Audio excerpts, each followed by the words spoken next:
At dahil wala na naman po kaming pasok, ako yung maglilinis ng aming dorm at masyado ng marumi.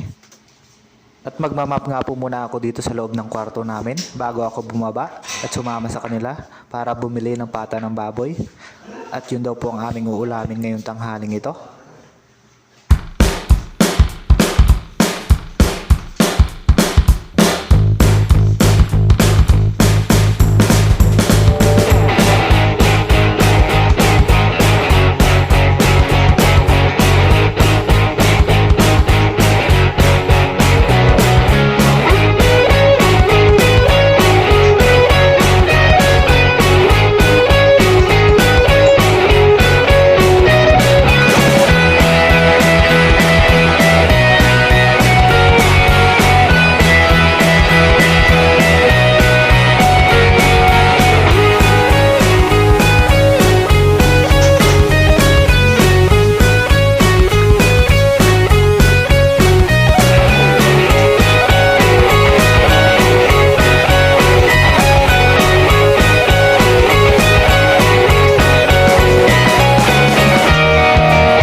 At dahil naglinis at tagbap na rin lang ako sa loob ng dorm namin, at sinama ko na rin ang hallway namin para maging maaliwalas at malinis naman ang aming dinadaanan dito sa dorm namin.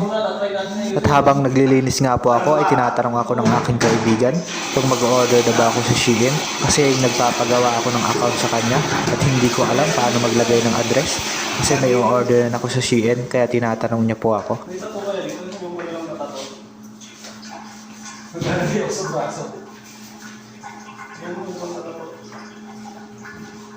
Natuwa kita, pre.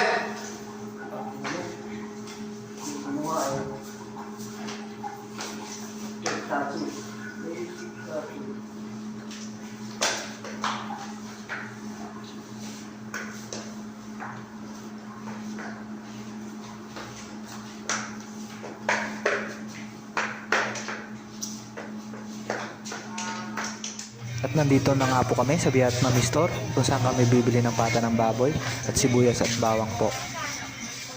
At dahil hindi ko na nabidyohan ang process ng paghihiwa ng sibuyas at bawang at ito na nga po ang resulta ng aming biniling pata ng baboy at luto na. At hanggang dito na lang po muna.